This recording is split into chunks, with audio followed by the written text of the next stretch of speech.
আল্লাযীনা ইযা যুকিরাল্লাহ ওয়াজিলাত কুলুবুহুম। আল্লাহ বলেন নিশ্চয় ওই সমস্ত মানুষ মুমিন। মুমিনের এক নাম্বার লক্ষণ ওই সমস্ত মানুষ প্রকৃত পক্ষে ঈমানদার, যাদের সামনে আল্লাহ নামের জিকির যখন করা হয়, যখন তারা আল্লাহ আল্লাহ নামের জিকির করে অথবা আল্লাহ নামের জিকির যখন শোনে, তখন তাদের অন্তরের ভিতরে জালজালা শুরু হয়ে যায়, ভূমিকম্প শুরু হয়ে যায়, আল্লাহর ভীতি প্রদর্শন হয়ে যায়। সুবহানাল্লাহ। আল্লাহ আল্লাহ নামটা শোনার সাথে সাথে প্রকৃত পক্ষে মুমিন যারা, তাদের অন্তর কেঁপে ওঠে। সুবহানাল্লাহ কন্যা। আল্লাহওয়ালা বুজুর্গানি দিন দেখবেন রাত্র গভীরে বসে বসে আল্লাহ আল্লাহ জিকির করে না করে না? কেন করে?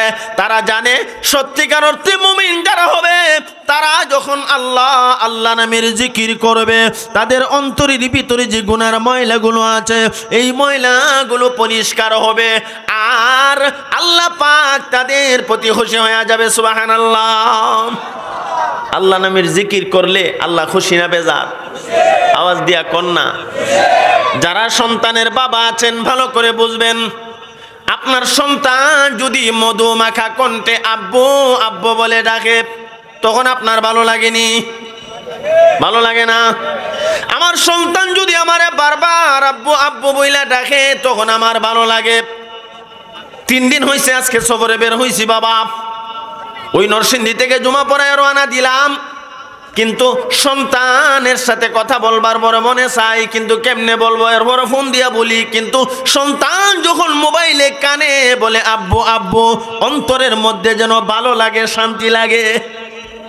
লাগেনি না? লাগে না? আপনারা যারা চাকরি বাকরি করেন, সন্তান বিবি বাচ্চা বাড়িতে কথা বলেন, সন্তান যখন আব্বা আব্বা বলে ডাকে, তখন অন্তরের মধ্যে একটা ভালো লাগে। লাগেনি না? লাগে না? সন্তান আব্বাকে আব্বা বলে ডাক দিলে যেমন বাবার অন্তর খুশি হয়, ভালো লাগে, সন্তান আম্মাকে আম্মা বলে ডাক দেওয়ার পর মার কলিজা যেমন ঠান্ডা হয়। আমার আল্লাহ বলেন, রে দুনিয়ার মানুষেরা, আমি আল্লাহ তোমার মা বাবার থেকে কোটি গুণ দয়ালু। তুমি যখন তোমার মাকে মা বলে ডাক দাও, তুমি যখন তোমার আব্বাকে আব্বা বলে ডাক দাও, তোমার আব্বা আম্মা যেমন খুশি হয়, আমি আল্লাহকে যখন আল্লাহ বলে ডাক দাও, তখন আমি আল্লাহর কুদরতি দিল খুশি হইয়া যাও। এজন্যে আল্লাহ নামের জিকির যখন করবেন, অন্তরের গুনার ময়লা পরিষ্কার হবে, আল্লাহ পাক আপনার প্রতি খুশি হইয়া আপনার মর্যাদা আল্লাহর কাছে বেড়ে যাবে। লাহুম দারাজাতুন ইনদা রাব্বিহিম। আল্লাহ বলেন আমি আল্লাহর কাছে তাদের মর্যাদা বেড়ে যায়। সুবহানাল্লাহ। কার মর্যাদা? মুমিনের মর্যাদা, ইমানদারের মর্যাদা। আর ইমানদারের মধ্য থেকে সত্যিকার অর্থে প্রকৃতপক্ষে ইমানদার তারা, যারা আল্লাহ নামের জিকিরের মাধ্যমে আল্লাহ আল্লাহ নামটা শোনার সাথে সাথে যাদের ভেতরে আল্লাহর ভীতি প্রদর্শন হয়। সুবহানাল্লাহ। গেল 1 নাম্বার, আরো বাকি আছে কয়টা? আওয়াজ দিয়া কোন? 2 নাম্বার। 1 নাম্বারের ভেতরে আরো অনেক কথা আছে, সেদিকে যাব না। ভাই ভালো করে বুঝেন, যদি জান্নাতের মেহমান হইতে চান, জাহান্নামের আগুন থেকে বাঁচতে চান, দুনিয়ার গজব আযাব থেকে বাঁচতে চান, 1 নাম্বার আল্লাহ নামের জিকির বেশি বেশি করে করবেন। আল্লাহ নামের জিকিরটা শোনার সাথে সাথে যদি আপনার অন্তরে জালজালা শুরু হয়, ভূমিকম্প শুরু হয়, আল্লাহর ভীতি প্রদর্শন হয়, আপনি বুঝবেন মুমিনের 1 নাম্বার লক্ষণ আপনি অর্জন করেছেন। 2 নাম্বারে আল্লাহ বলেন সত্যিকার অর্থে মুমিন যারা হবে, তাদের গুণ বৈশিষ্ট্য হবে ওয়াইদা তুলিয়াত আলাইহিম আয়াতুহু যাদাতুহুম ঈমানা। এটা কার কথা ভাই? খুব সংক্ষেপে কথা বলছি, অল্প সময়ের ভেতরে আপনাদেরকে ছুটি দিয়ে দেব, আমি নিজেও ছুটি নেব ইনশাআল্লাহ। 2 নাম্বার লক্ষণ আল্লাহ বলেন ওয়াইদা তুলিয়াত আলাইহিম আয়াতুহু যাদাতহুম ঈমানা। মুমিন যখন আল্লাহর কোরআনের আয়াতগুলি শোনে, তখন মুমিনের ঈমান বেড়ে যায়। আল্লাহর কোরআন শুনলে ঈমান বাড়ে না কমে? আওয়াজ দিয়া কোন। ওয়া ইযা তুলিয়াত আলাইহিম আয়াতুহু যাদাতুহুম ঈমানা। আল্লাহ বলেন, রে পৃথিবীর মানুষেরা, মুমিন যখন আমি আল্লাহর কোরআনুল কারীমের আয়াতগুলি শুনে তখন তাদের ঈমান বেড়ে যায়। এখন আপনাদের একটা প্রশ্ন হতে পারে, বলে হুজুর, মুমিন যখন কোরআনের আয়াত শুনে মুমিনের ঈমান বাড়ে, আমরা তো কোরআনের আয়াতগুলি শুনি কিন্তু ঈমান বাড়ে না কমে বুঝি না। এমন আছেনি না নাই যে কোরআনের তেলাওয়াত শুনলে মুমিনের ঈমান বৃদ্ধি পায়? তা আমরা তো কোরআন তেলাওয়াত শুনি, তো ঈমান বাড়ে না কমে বুঝি না তো। আমি আপনাদেরকে সহজে বুঝাইয়া দেই, কোরআনুল কারীমের তেলাওয়াত শুনলে যদি আপনি দেখেন আল্লাহর কালাম শুনতে বড় মজা লাগতেছে, ভালো লাগতেছে, বুঝবেন আপনার ঈমান বাড়তেছে। কোরআনের তেলাওয়াত শুনলে মজা লাগেনি না লাগে না? আর যদি কোরআনুল কারীমের তেলাওয়াত শোনার পর আপনার ভালো লাগে না, কোরআনুল কারীমের তেলাওয়াত শুনতে মনে চায় না, আপনি বুঝবেন ঈমান কমে যাইতেছে। এমন মানুষ দুনিয়াতে আসেনি কোরআন তেলাওয়াত শুনতে তার ভাল লাগে না, গান শুনতে বড় ভাল লাগে, আছে না? রাত্রটা গভীর হয়ে গেছে, দুনিয়ার সবাই ঘুমের ঘরে ঘুমাইতে আছে, কিন্তু আল্লাহর বান্দা ঘুম আসে না। কানের মধ্যে দুইটা ইয়ারফোন লাগাইয়া গান শুনতে শুনতে ঘুমাই, ঘুম আসে না? আসেনি না নাই?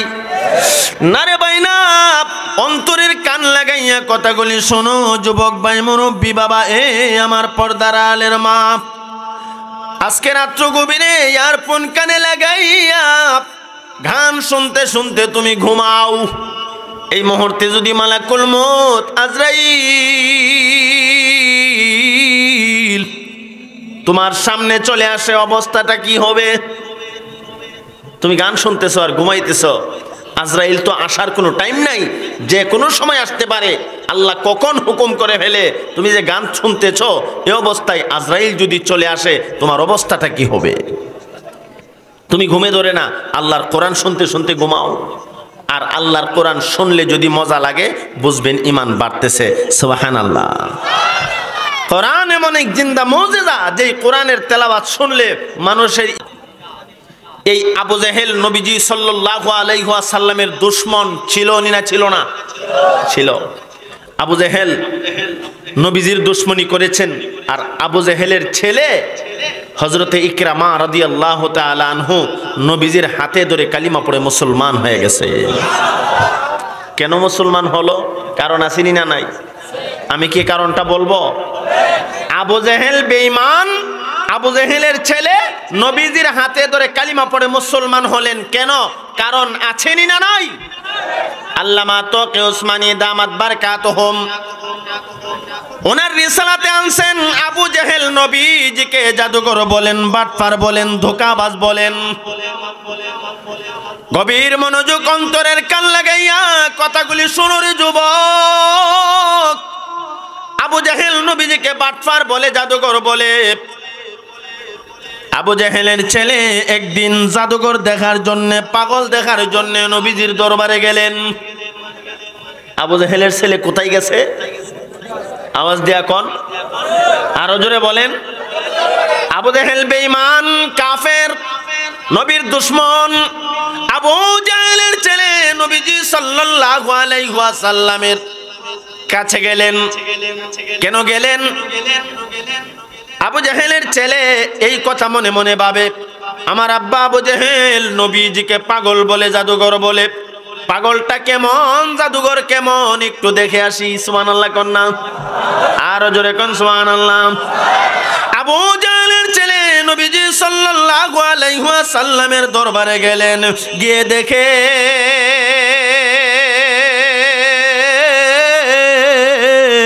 আমার নবী কোরআনুল কারীম তেলাওয়াত করে। নবীজি কি করেন? কোরআন শরীফ পড়তেছেন। আবু জাহেলের ছেলে দীর্ঘক্ষণ দাঁড়াইয়া দাঁড়াইয়া নবীজি সাল্লাল্লাহু আলাইহি ওয়াসাল্লামের পবিত্র জবানের পবিত্র কোরআনুল কারীমের তেলাওয়াত শুনেছে। নবীজির কোরআনুল কারীমের তেলাওয়াত শুনে আর মনে মনে কয়, আমার আব্বা আবু জেহেল এই নবীকে পাগল বলে, জাদুঘর বলে।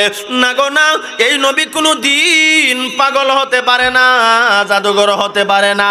যেই নবীর কোরআনুল কারীমের তেলাওয়াত এত সুন্দর, এই নবী কোনোদিন পাগল হতে পারে না। এই নবী আসলেই সত্য নবী, এতে কোনো সন্দেহ নাই। নবীজি সত্য নবী কে বলেন? আবু জেহেলের ছেলে বাড়িতে গেছে, আব্বা কি হয়েছে? আপনি না বলেন আব্দুল্লাহর ছেলে মুহাম্মদ রাসূলুল্লাহ পাগল? কহে পাগল? তো পাগল যদি হয়ে থাকে এত সুন্দর করে কোরআন তেলাওয়াত করে কেমনে? সুবহানাল্লাহ বলবেন না? আপনি যদি বলেন হুজুর আমাদের এলাকার এটা পাগল, আর যদি পাগলকে আমি 5টা প্রশ্ন করি, পাগল আরবি দিয়া সুন্দর করে আমারে বুঝাইয়া দেই, তাহলে তো তারে পাগল মনে হবে না, বরং উচ্চ শিক্ষিত মনে হবে। আবু জাহেলের ছেলে বাবার কাছে বলেন, বাবা আপনি বলেন মুহাম্মদুর রাসূলুল্লাহ পাগল। না না না, এই নবী কোনোদিন পাগল হইতে পারে না। সুবহানাল্লাহ কইবেন না? মজার ওয়াজ সামনে আসতেছে। আবু জাহেলের ছেলে নবীজি সাল্লাল্লাহু আলাইহি ওয়াসাল্লামের কোরআন তেলাওয়াত শুনছে, কিভাবে কালিমা পড়ে মুসলমান হলেন। অত্যন্ত চমৎকার এক ঘটনা। আবু জেহেল তো এমনি আধা পাগল, যখন শুনবে ছেলে কালিমা পড়ে মুসলমান হয়ে গেছে তখন পুরা পাগল হয়ে যাবে।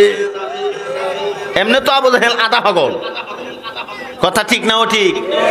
কিন্তু যখন শুনবে ছেলে কালিমা পড়ে মুসলমান হয়ে গেছে তখন মাথার সব তার ছিঁড়া যাইব, পুরা পাগল। কিচ্ছাটা বলবো কি বলবো না? আরো জোরে কোন? এই যুবক ভাই, মুরব্বী বাবা, পর্দার আলের মা, কোরআনুল কারীমের জিন্দা মুজিজা। আবু জাহেলের ছেলে বাড়িতে এসে আব্বাকে বলেন, আব্বা আপনি বলেন মুহাম্মদুর রাসূলুল্লাহ পাগল, মুহাম্মদুর রাসূলুল্লাহ জাদুঘর। কিন্তু না, ওনার কোরআনুল কারীমের তেলাওয়াতে প্রমাণ হয় উনি আসলেই সত্য নবী। ছেলে বলেন নবী মুহাম্মদুর রাসূলুল্লাহ পাগল হতে পারে না, সত্য নবী। আর বাবা আবু জেহেল বলেন মুহাম্মদুর রাসূলুল্লাহ পাগল। দুইজনে মিলিয়ে কথা বলতে বলতে এক পর্যায়ে আবু জেহেলের ছেলে বলেন, আব্বা তাহলে প্রমাণ হয়ে যাক মুহাম্মদুর রাসূলুল্লাহ সত্য নবী নাকি আসলে পাগল, এটা প্রমাণ হয়ে যাক। আমার কথা কি বুঝতেছেন? বাবা ছেলে দুজনে মিলে কথা চূড়ান্ত করলেন, প্রমাণ হয়ে যাক। তো আবু জেহেলের ছেলে বলেন, কিভাবে প্রমাণ করা যায় মুহাম্মদুর রাসূলুল্লাহ পাগল নাকি আসলেই নবী?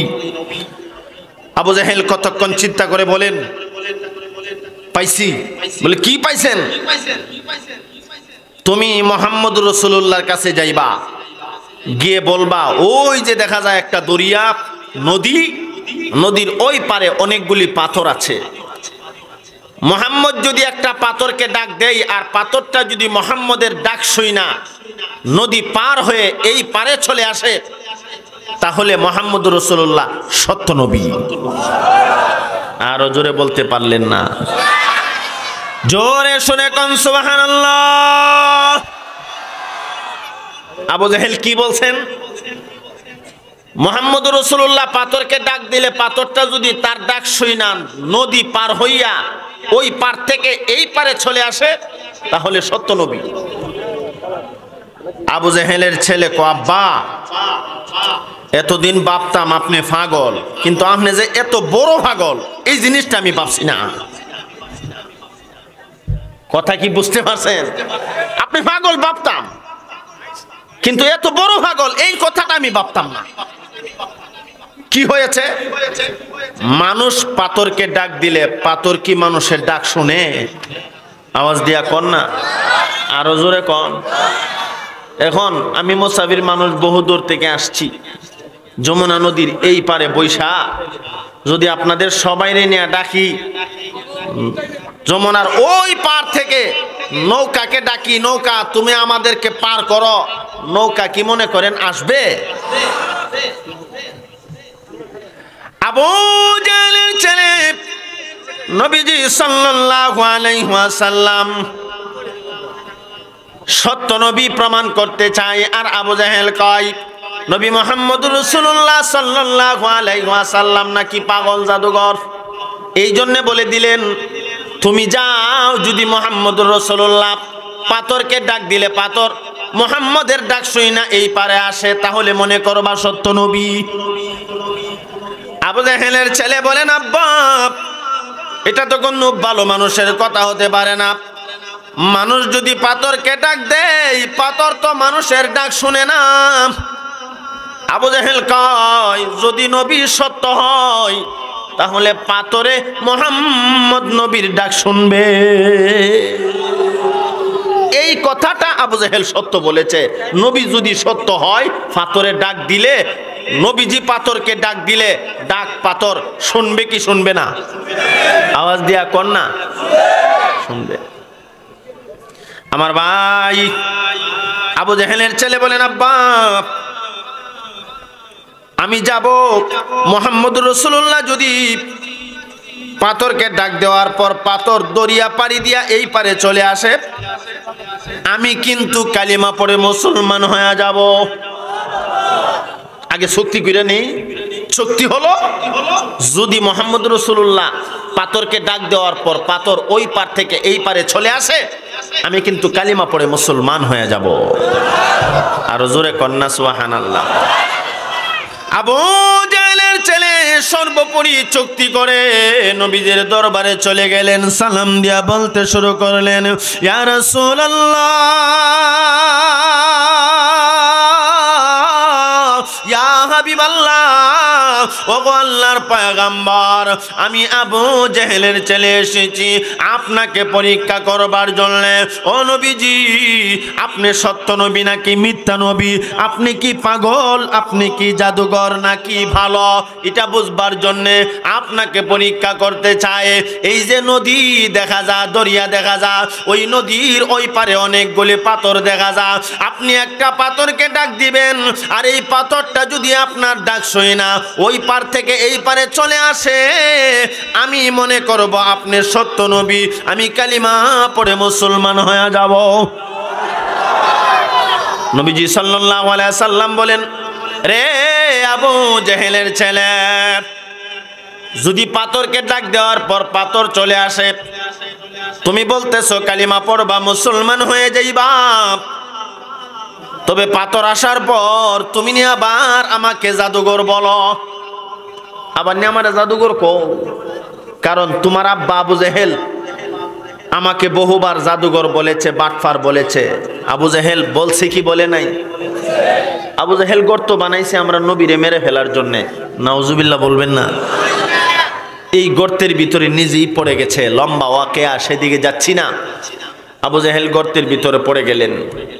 নবীজি সাল্লাল্লাহু আলাইহি সাল্লাম এসে বলেন চাচা এখানে গর্ত ছিল না, গর্তটা বানাইলো কে? আমি বানাইছিলাম। কেনে বানাইছিলেন? নিজে বানাইয়া নিজে আবার পড়ে গেলেন। বানাইছিলাম তোমাকে মারবার জন্য, এখন নিজেই পড়ে গেছি। তো পড়ছেন ভালো হইছে, এখন মরেন। আবু জাহেল কয় বাতিজা গর্তের ভেতরে পড়ে গেছি, উঠতে পারতেছি না, মেহেরবানি করে আমার উঠাও। নবীজি সাল্লাল্লাহু আলাইহি সাল্লাম বলেন উঠাবো, শর্ত হলো আপনি কালিমা পড়তে হবে, মুসলমান হতে হবে। সুবহানাল্লাহ বলবেন না? চাচা আপনি যদি কালিমা পড়েন মুসলমান হয়ে যান, আমি কালিমা, আপনি কালিমা পড়লে মুসলমান হলে আপনাকে গর্ত থেকে আমি উঠাবো। আবু জাহেল কো ঠিক আছে আমি কালিমা পড়ে নেব, উঠাও। নবীজি সাল্লাল্লাহু আলাইহি সাল্লাম যখন উঠাবে, আল্লাহ পাক বলেন ও পয়গম্বর আপনি আপনার শাহাদত আঙ্গুল মোবারক দিয়ে ইশারা দেন, আবু জাহেল উঠে যাবে। নবীজি শাহাদত আঙ্গুল মোবারক দিয়ে ইশারা দিছে, আবু জাহেল উপরে উঠে গেছে। উপরে ওঠার পর নবীজি বলেন আপনি কালিমাটা পড়েন। আবু জাহেল কন না কালিমা পড়তাম না। কেন কালিমা পড়বেন না? এই গর্তর ভেতরে পড়ার পর আমার সহচর, আমার সাথীবর্গরা অনেক চেষ্টা করেছে আমাকে গর্তের থেকে উঠানোর জন্য, কেউ আমাকে উঠাইতে পারে না। আর তুমি আঙ্গুল দিয়ে ইশারা দিছো, আমারে উঠায় ফেলছো। তুমি আমারে জাদু দিয়ে উঠাইছো। কি দিয়ে উঠাইছো? জাদু দিয়ে উঠাইছে নাকি আল্লাহর হুকুমে উঠাইছে? কারণ আমার আল্লাহ নবীজিকে জানাইয়া দিছে, বন্ধু গো, আপনি আবু জাহেলকে উঠাবেন, মোবারক দিয়ে ইশারা দেন। আপনার দায়িত্ব শাহাদত আঙ্গুল মোবারক দিয়ে ইশারা দেওয়া। আর আমি আল্লাহর দায়িত্ব আপনার চাচাকে গর্তের ভেতর থেকে উঠিয়ে দেওয়া। আল্লাহ বলছেন আপনি শাহাদত আঙ্গুল মোবারক দিয়ে ইশারা দেন। নবী বলেন আল্লাহর হুকুমে আমি আপনাকে গর্তের ভেতর থেকে উঠিয়েছি। আবু জাহেল বলেন না না না, তুমি জাদু দিয়ে আমারে উঠাইছো, আমি কালিমা পড়ব না, তুমি জাদুঘর। আবু জাহেলের ছেলে যখন নবীজির কাছে গেছে, নবী গো, দরিয়ার ওই প্রান্তর থেকে পাথরকে ডাক দিলে পাথর যদি আপনার ডাক শুই না এই পারে চলে আসে, আমি মনে করব আপনি সত্য নবী, কালিমা পড়ব, মুসলমান হয়ে যাব। নবী আমার বলেন, রে আবু জাহেলের ছেলে, তোমার আব্বা আবু জাহেল জীবনে বহু বাটপারি করেছেন, ধোঁকাবাজি করেছেন। পাথরকে আমি ডাক দেব, পাথর যদি চলে আসে তুমি নিয়ে আবার আমাকে জাদুঘর বলো, বাটপার বলো। কারণ তোমার আব্বা তো জীবনে বহুবার বলেছেন। বলছেনি না? বলে নাই? বলছে, বাতিদা মোহাম্মদ, এই কাজটা যদি করতে পারো আমি কালিমা পড়ব। কাজ যখন হয়েছে, না কালিমা পড়ব না, তুমি জাদু দিয়া কাজ করছো। আমার ভাই আবু জাহেলের ছেলে বলেন, ওগো নবীজি, আমি ওয়াদা দিলাম কালিমা পড়ব, মুসলমান হয়ে যাব। আর জোরে কন্যা সুবহানাল্লাহ। আবু জাহেলের ছেলে বলেন, ইয়া রাসূলুল্লাহ, ইয়া হাবিবাল্লাহ, ওগো আল্লাহর পয়গম্বর,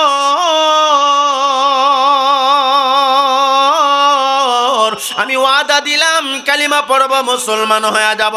আমি আমার আব্বা আবু জাহেলের মতো বাটফারি করব না, ধোঁকাবাজি করব না। এমনি নবীজি সাল্লাল্লাহু আলাইহি ওয়াসাল্লাম আল্লাহর দরবারে দুইটা হাত মোবারক উঠাইয়া মুনাজাত দিয়া বলতে শুরু করলেন, ওগো মাওলা কারীম,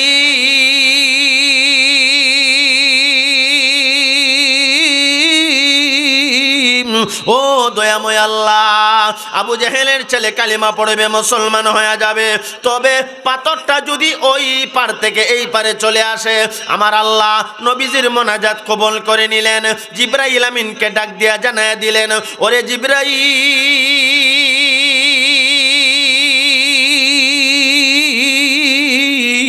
যাও রে যাও, আমার বন্ধুকে জানায়া দাও, আমার বন্ধু যেন পাথরটাকে একটা ডাক দেয়। আমার বন্ধুর দায়িত্ব পাথরকে ডাক দেওয়া আর দরিয়া পার করে এই পারে পৌঁছায় দেওয়ার দায়িত্ব আমি আল্লাহ। জিবরাইল আমিন চলে আসলেন, সালাম দিয়া বলতে শুরু করলেন, ইয়া রাসূলুল্লাহ, ইয়া হাবিবাল্লাহ, ওগো আল্লাহর পয়গম্বর, ও নবীজি, আল্লাহ পাক বলেছেন আপনার দায়িত্ব পাথরকে ডাক দেওয়া আর আল্লাহর দায়িত্ব পাথর পৌঁছায়া দেওয়া। আপনি এখন পাথরকে ডাক দেন। এমনি নবীজি সাল্লাল্লাহু আলাইহি ওয়াসাল্লাম ডাক মারলেন, ইয়া হাজারা, হে পাথর। সুবহানাল্লাহ বলবেন না? আল্লামা তকি উসমানী দামাত বারকাতুহুম লেখেন, নবীজি সাল্লাল্লাহু আলাইহি ওয়াসাল্লাম পাথরকে ডাক দিলেন, ইয়া হাজারাত, হে পাথর। পাথরকে পাথর বলে ডাক দেওয়ার সাথে সাথে আমার আল্লাহ পাথরের জবান খুলে দিলেন। পাথর দরিয়ার ওই প্রান্ত থেকে জবাব দিয়া দিলেন। আল্লামা তকি উসমানী লেখেন, পাথর নবীজির ডাকে জবাব দিয়া বলেন, লাব্বাইকা ইয়া রাসূলুল্লাহ, ওগো আল্লাহর পয়গম্বর, আপনি বলুন আমি কি করতে হবে।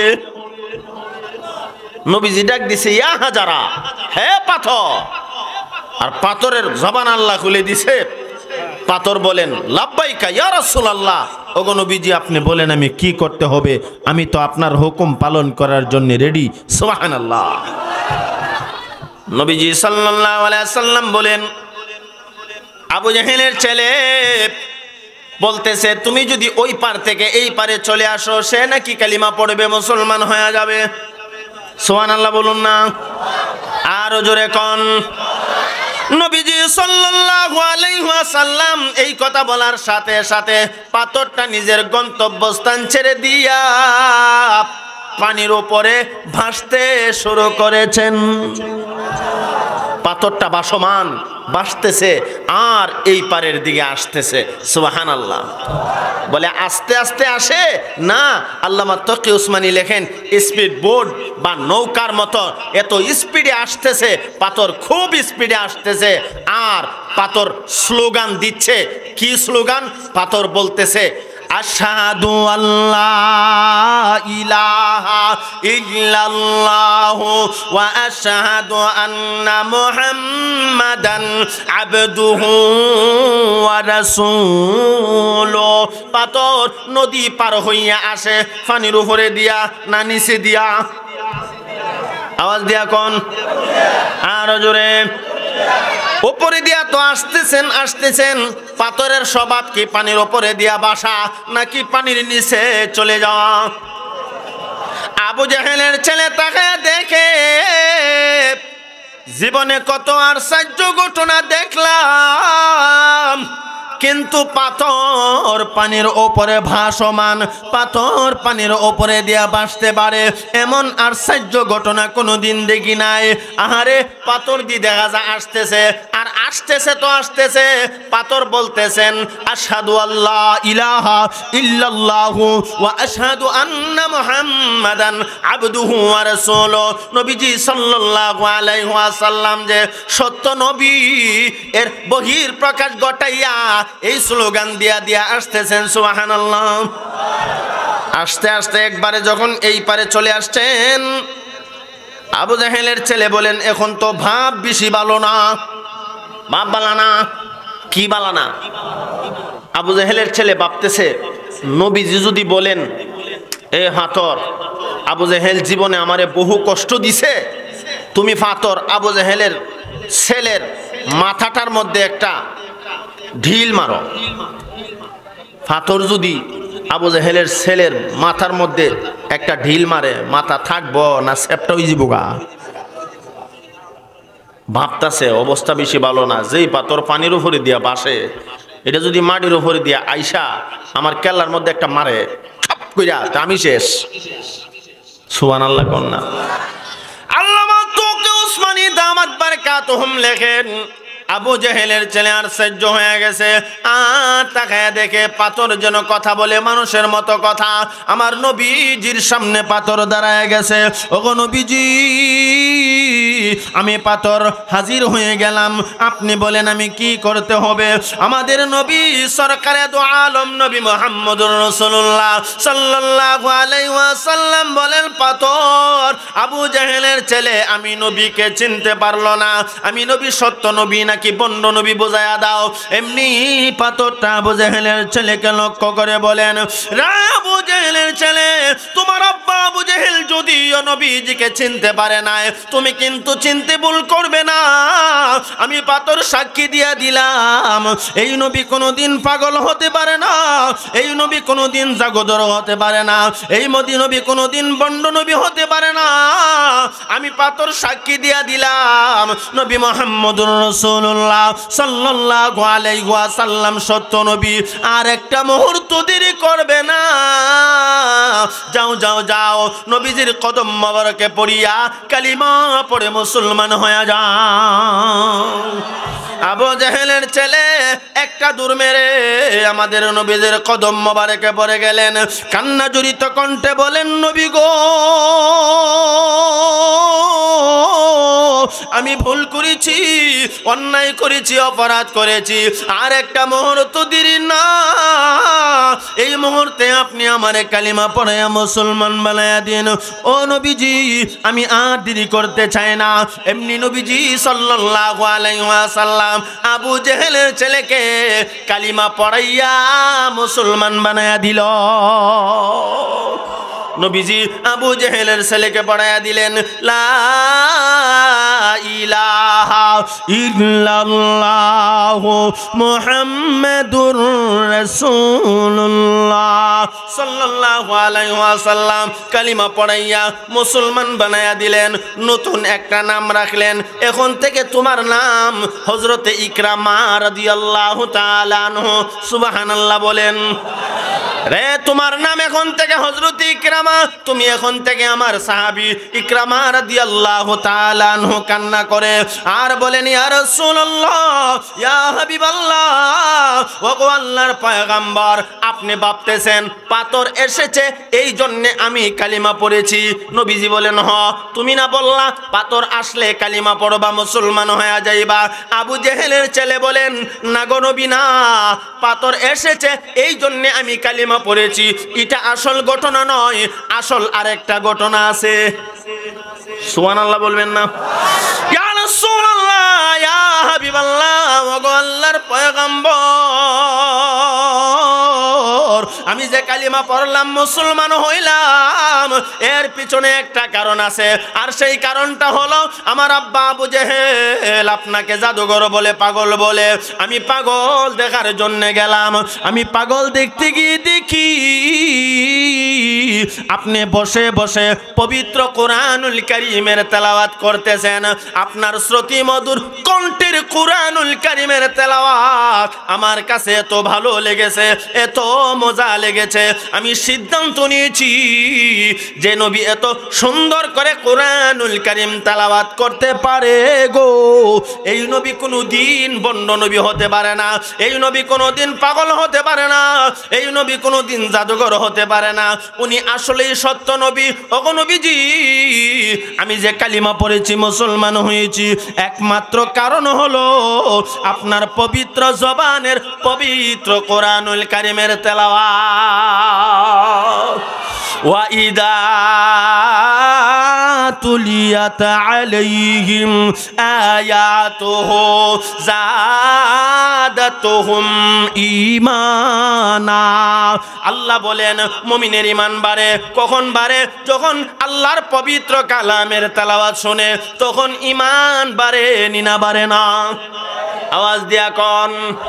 ও আমার ভাই বেঈমান কাফের, কোরআনের সংসবে এসেছে, কোরআনের আমরা আপনার মহব্বতে, কোরআনের জিন্দা মুজিজা, কোরআনের ছায়া তলে এসেছে। বেঈমান কালিমা পড়ে মুসলমান হয়ে গেছে। অভাব নাই ঘটনা, অভাব নাই ঘটনা। তায়েব থেকে একদল মানুষ আসছে, আমাদের নবীজি নাকি বলে সুন্দর, অনেক সুন্দর, অনেক সুন্দর, কত সুন্দর, আমার নবী এত সুন্দর, এর থেকে সুন্দর আর কিছু হতে পারে না। তায়েব থেকে মানুষগুলি আসছেন নবীজি সুন্দর এই জিনিসটা দেখার জন্য। এরা আইসা দেখে নবীজি বসে বসে কোরআনুল কারীম তেলাওয়াত করে। নবীজির কোরআনুল কারীমের তেলাওয়াত শুই না তায়েব থেকে আসা সব মানুষগুলি কালিমা পড়ে মুসলমান হয়ে যায়। আমার ভাই, কোরআনের জিন্দা মুজিজা ঘটনা অভাব নাই। এটা এমন এক কোরআন, যেই কোরআনের ছায়া তুলে যদি কেউ আসে, কোরআনের সাথে যদি সে নিজেকে সেটিং করে নিতে পারে, দুনিয়া তো সফল কাম, পরকালে জান্নাতের মেহমান। এজন্যে কোরআনুল কারীম এমন এক জিন্দা মুজিজা, যেই কোরআনের তেলাওয়াত শুনলে মানুষের ঈমান বেড়ে যায়। এই জন্য আল্লাহ বলেন, ওয়া ইদা তুলিয়াত আলাইহিম আয়াতুহু যাদাতুহুম ঈমানা। এই কোরআন তো সেই কোরআন, যেই কোরআনটা আপনাদের সব কুদ্দাসপাড়া মারকাজুস সুফা আল ইসলামিয়া মাদ্রাসায় পড়ানো হয়। কথা ঠিক না বেঠিক?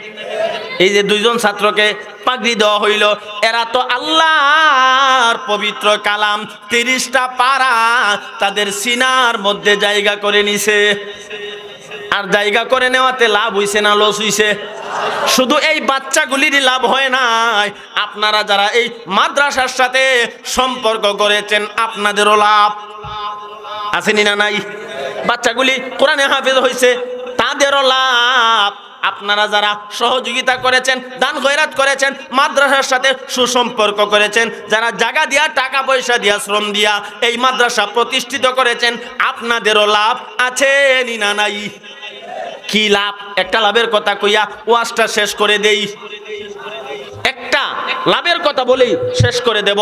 হাফেজ হইছে ছাত্ররা, এদের লাভ, কিন্তু আপনাদের কি লাভ হইছে এই লাভটা বলেই শেষ করব। তবে আমার আসল ওয়াজটা রইছে। আসল ওয়াজটা হলো আবু জেহেল আধা পাগল যখন শুনবে সন্তান কালিমা পড়ে মুসলমান হইছে, হয়ে যাবে পুরা পাগল। কেমন পাগলটা হবে, আবু জেহেলের অবস্থাটা কি হবে, সামনে চমৎকার ওয়াজ আছে ইনশাআল্লাহ, ওয়াজ হবে। আপনারা কি রাজি আছেন? সবাই রাজি আছেন? আমার কিন্তু ইঞ্জিনটা খালি গরম হইছে। এখন দেখবেন ওয়াজ কিসকু কাতে হে, ওইতো না ওইতো না। জীবনের প্রথম আসছি, আর আসি না না আসি জানি না, বাঁচি না মরি তাও জানি না। ওয়াজ আজকা ওইতো না ওইতো না। আরো জোরে কোন হবে কি হবে না? আরো জোরে। সবাই রাজি আছেন? কে কে রাজি না হাত তুললে দেখুন। দেখছেন নি ঘুমাইতেছেন? আল্লাহ, আমি আপনাদেরকে বলেছিলাম অল্প কয়েক মিনিট আলোচনা করব, তো অল্প বলতে যে সময়টুকুন চলে গেছে, এখন আপনার অনুমতি দিলে আর অল্প কয়েক মিনিট বাড়াই নাকি দোয়া করে দিতাম? চলতো ইনশাল্লাহ? পিছনে যারা দাঁড়ায় রয়েছেন আপনারা কি কোন অল্প কিছু বাড়ামু না শেষ করে দেব? ওই যে দাঁড়ায় রয়েছেন আপনারা কি কোন? রাজি আছেন? চলতো চললে আপনারা আমার সাথে মোসাফা করেন, এমনি দাইন বেড়ি লাইন। এখন তো বিপদ পড়ছে তারা, এরা আসছে যে হুজুরের সুরের বাপটা বুঝা লই, যদি সুরটা ভালো হতে কিছু শুনমু আর না হই চলিয়া যাব। ঠিক নি মেরে দুস্থ বুজুর্গ ওই যে হিদিকে বসতেছে, তো আমার সাথে মুসাফা করতো না। আচ্ছা যাক, যাওয়ার সময় মুসাফাটা করে দেন। আমি মুসাফির মানুষ, মুসাফা করবেন। ভাই হক্কানি আলেমদের চেহারার দিকে তাকাইলে আল্লাহর নবী বলেন সগীরা গুনাহ মাফ হয়ে যা। এই জন্য যাওয়ার সময় মুসাফাটা করে দেন। বলছিলাম কথা, এই কোরআন আপনাদের এই মাদ্রাসা মার্কাজুস সুফা আল ইসলামিয়া মাদ্রাসায় পড়ানো হয়। যারা পড়তেছে এরা লাভ নি না লাভ না? কি লাভ? আল্লাহ রসুল বলেন আপনি আমি যখন দুনিয়া থেকে বিদায় হয়ে যাব, তখন সেখানে গিয়া আর কোনো আমল করার সুযোগ নাকি কবরে গিয়া আর কোনো আমল করুন যাব? কবর দেশে যাবেন, যাওয়ার পর যদি বলেন আমি হাফেজে কোরআন, সারা দিন রাত 24 ঘন্টা খালি কোরআন শরীফ পড়তে পারবেন, কবর দেশে গেলে কোনো সওয়াব হবে না। কথা ঠিক না ঠিক?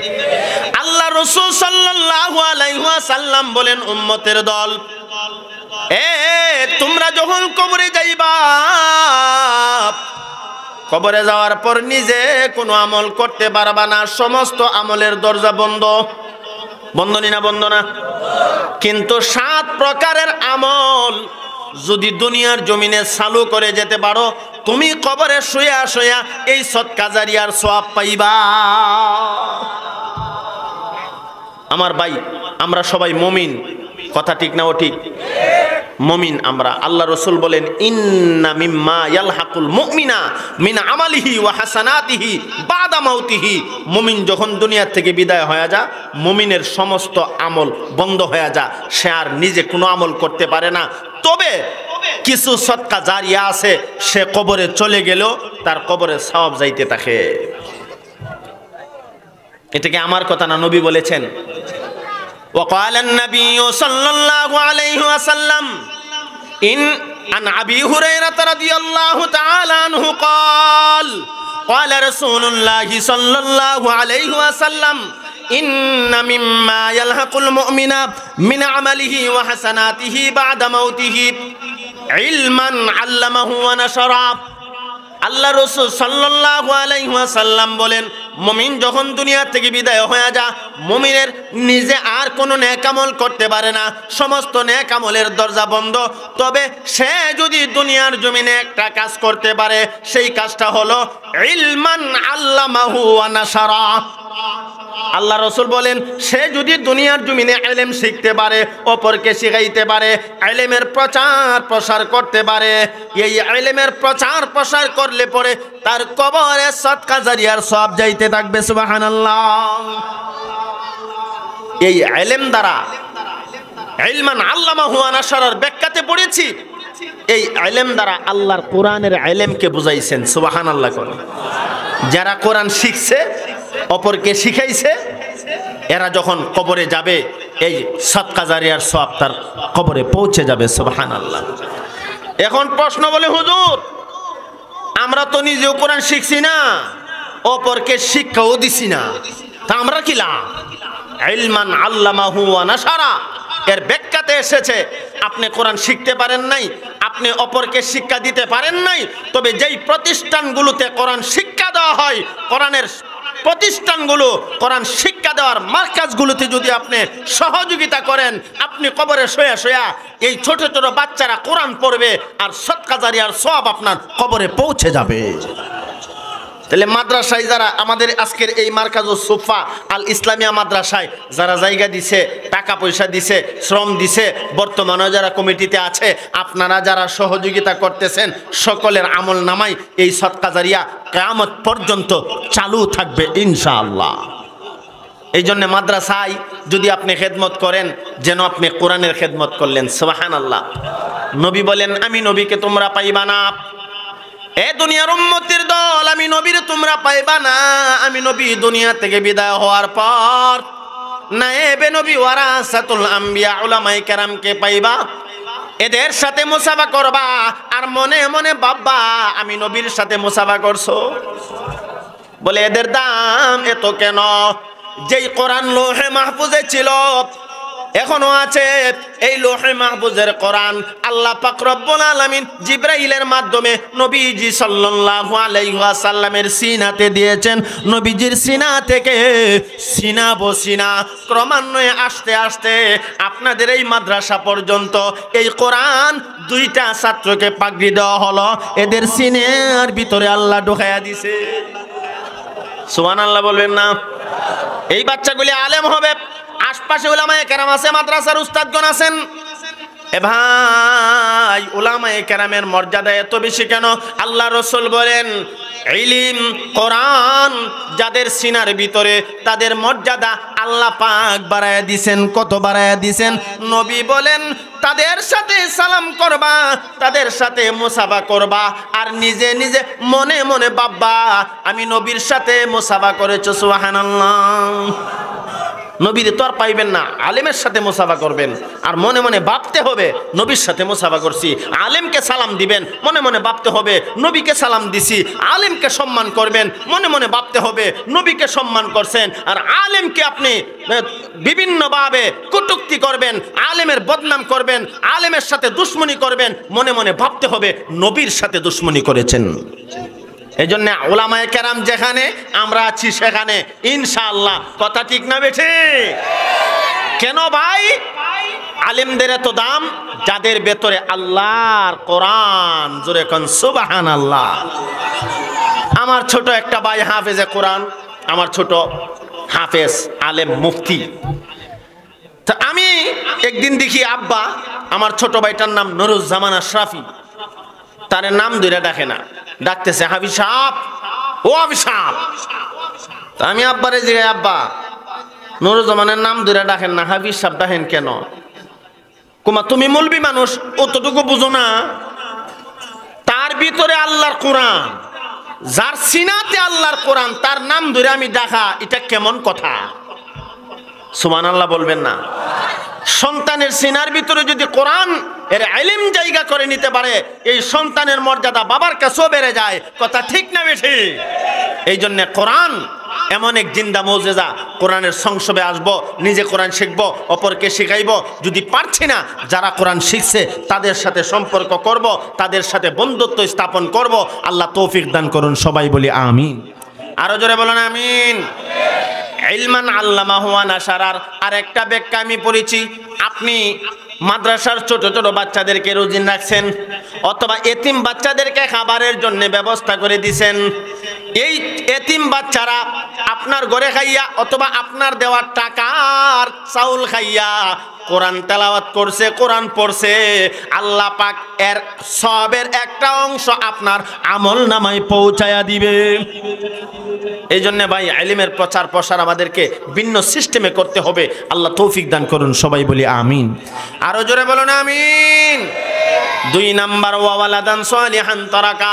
আল্লাহর রাসূল বলেন, উম্মতের দল, তুমি যখন দুনিয়া থেকে বিদায় হয়ে যাইবা, তোমার সন্তান যদি দুনিয়াতে নেককার হয়, এই নেককার সন্তান তোমার জন্য সদকা জারিয়া। এ দুনিয়ার মানুষ ভালো করে শোনেন, আপনি দুনিয়া থেকে বিদায় হয়ে যাবেন, আপনার সন্তান যদি নেককার হয়, এই নেককার সন্তান আব্বা আম্মার জন্য দোয়া করবে। এই দোয়ার বিনিময়ে মহান আল্লাহ মা বাবার কবরের আযাব বন্ধ করে দিবে। এখানে যারা আছেন মা বাবা কবরে আসেনি না নাই? কার কার মা বাবা কবরে আছে হাত তুলে দেখান তো দেখি। অনেকের মা নাই, অনেকের বাবা নাই, অনেকের মা বাবা উভয়জন নাই। কার কার মা বাবা নাই একটু হাত তুলে আল্লাহরে দেখান। ও মাওলা কারীম, আপনি কুদরতি নজর দিয়া দেখেন, অনেকে হাত উঠাইছে যাদের মা নাই, অনেকের বাবা নাই, আবার অনেকের মা বাবা উভয়জন কবরে শুয়ে আছে। আজকের মাহফিলে যারা হাত উঠাইছে সকলের আব্বা আম্মার কবরে তুমি জান্নাতের বাগান বানায়া দাও। সকলে মহব্বতের সাথে বলুন আমিন। আরো জোরে বলুন আমিন। আর যাদের মা বাবা আছে আল্লাহ পাক সকলের আব্বা আম্মার হায়াতের মধ্যে বরকত দান করেন আমিন। সভাপতি সবাইছে এখন ওয়াজ হইতুনি, এতক্ষণ পর্যন্ত চেয়ারটা খালি, এখন চেয়ারটা বসছে, ওয়াজ ওইথুনি না ওইথো না, এর মানে হবে কি হবে না? সভাপতি সাহেব কি কোন ওইথুনি কেমনি ওইতো 1 লাখ টাকা দিয়ে হইব? আপনার আব্বা দিয়ে জাগা জোগা সব দিয়ে গেছে গা। আমার মোতায়েন সে হুজুর গেছে, হুজুর হানলে একটু কালেকশন করুন। এখন আমি এখন আইসা দেখি সব কালেকশন দিলাইছে, আমি কি তা করু? এখন সভাপতি সাহেব যদি অনুমতি দেয় আর একটু ওয়াজ বাড়াইতাম নি, আর একটু করতাম না, শেষ করে নিতাম। সভাপতি মানে কি বুঝছেন নি? আমরা সবাই নেতা, আপনি বুঝছেন না? কারণ আপনি অনুমতি দিলে একটু বাড়াইতাম। বাড়াইলে কিন্তু জরিমানা আছে, জরিমানা একটা আসেনি। এই যে আমার ভাই ছোট মানুষ, দেখতে দেখা যায় ছোট, কিন্তু মাদ্রাসার সভাপতি, হাসরের মাঠে এটা নাজাতের উসিলা হবে ইনশাআল্লাহ। এই যে ওনার আব্বা জায়গা দিছে আপনাদের এই ঈদগার জন্য, মাদ্রাসার জন্য, আয়েশা দপ্তরে আমি শুনছি বড় হুজুরের কাছে কবরে শুয়ে রইছে, আর এই সদকা জারিয়ার সওয়াব কবরে পৌঁছে যাচ্ছে। সুবহানাল্লাহ বলুন না। এবার এমন কাজটা তো আমাদের সকলের করা দরকার। আরে আজকে আমি সহ আপনারা সবাই আমরা দুনিয়ার জন্য পাগল হয়ে গেছি, কথা ঠিক না বেঠিক? কিন্তু এই কথা কেন আমি বুঝি না? আমার চক্ষটা যখন বন্ধ হয়ে যাবে, এই বাড়ি, এই গাড়ি, এই ধনসম্পদ কিছুই আমার সঙ্গে যাবে না, আমি খালি হাতে যাওয়া লাগবে, কথা ঠিক না বেঠিক? তখন দেখবো এই বাড়িও আমার না, ঘর আমার না, ধনসম্পদ কিছুই আমার না, কথা ঠিক না বেঠিক?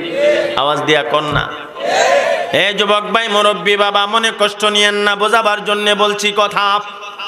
অনেকে এখানে আছেন নামাজ পড়েন না, রমজান মাসে রোজা রাখেন না, সংসার পরিচালনা করতে গিয়া, ব্যবসা বাণিজ্য চালাইতে গিয়া নামাজ পড়ার টাইম পাওয়া যায় না, এমন মানুষ আছেনি না নাই? নাকি আপনাদের সিরাজগঞ্জ নাই? সংসার করতে করতে নামাজ পড়ার টাইম পেয়েছে না।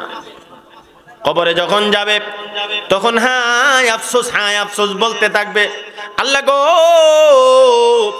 আমার যদি আবার দুনিয়াতে দাও, আর কোনোদিন নামাজ ছাড়তাম না, আর কোনোদিন আমি রোজা ছাড়তাম না, হারাম খাইতাম না। কিন্তু কবর থেকে আর আসার কোনো সুযোগ থাকবে না, কথা ঠিক না বেটি? অন্তরের কান লাগায়া কথাগুলি শোনেন। আমরা তো ব্যাককলের গোষ্ঠী। যদি প্রকৃতপক্ষে আমি আকলমন্দ হইতাম, আমি যে কবরে যাব, এই কবরে গিয়া কেমনে থাকবো, এই চিন্তা আমার মাথায় ঢুকাইতাম, কথা ঠিক না বেঠিক? যেমন আমরা সভাপতি সাহেবের আব্বা, আপনার আব্বার নাম কি? মরহুম আলহাজ শহীদুল ইসলাম ঠান্ডু। যে সম্পদ দেয়া গেছে, বড় হুজুর বলছে প্রায় 2 কোটি টাকা সম্পদ। কয়টা? এটা কি যার তার পক্ষে সম্ভব এত টাকার সম্পদ আল্লাহ রাস্তা দিয়ে যাওন গা? সুবহানাল্লাহ, সুবহানাল্লাহ। যেই লোকটা এমন একটা কাজ করে গেল, তার জন্য কি মন থেকে একটু দোয়া করা যায় না? শুধু ওনার জন্য না, ওনার আলিয়াত আওলাদ এবং আপনাদের এই পাড়ার, এই মহল্লার, এই গ্রামের কবরস্থান আছে না নাই? আশপাশে বহু মুর্দেগান শায়ী আছে। আজকের মাহফিল যেন সকলের জন্য নাজাতের জরিয়া হয়। আপনারা যারা বসছেন সকলের অনেকের মা বাবা কবরে ঘুমিয়ে আছে, সকলের জন্য দোয়া হবে আল্লাহ যেন আজকের মাহফিলের হাদিয়া বকশি দিলাম সকলের মা বাবার রোহে পৌঁছায়া দেয়। সবাই বলুন আমিন। এবং মাদ্রাসা যিনি প্রতিষ্ঠিত করে গেছেন, জায়গা দিয়ে গেছেন, হাজী সাহেবের কবরকে আল্লাহ জান্নাতের আলা মাকাম দান করুন, সবাই বলুন আমিন। আরো জোরে বলুন আমিন। আল্লাহ রসুল বলেন এমন সদকা তুমি করে যাও দুনিয়ার জমিনে, যেই সদকাটা তুমি কবরে গেলে তোমার কবরে সওয়াব হইয়া যাইতে থাকবে। আও সাদাকাতান আখরাজাহা মিন মালিহি ফি সিহাতিহি ওয়া হায়াতিহি বাদা মাউতিহি। আল্লাহ রসুল বলেন এ দুনিয়ার উম্মত, এমন সদকা কইরা যাও তুমি কবরে গেলে, এই সদকার সওয়াব যেন তোমার কবরে যায়, মরণের পরেও যেন তুমি আর সওয়াব পাও। ফি সিহাতিহি ওয়া হায়াতিহি, তোমার হায়াতে জিন্দেগিতে সুস্থ থাকা অবস্থায় এই কাজটা করে যাও, কবরে তোমার সওয়াব যাইতে থাকবে। সুবহানাল্লাহ। এমন কাজ আমরা করতে পারবো না ইনশাআল্লাহ? সবাই পারবেন? 2 কোটি টাকা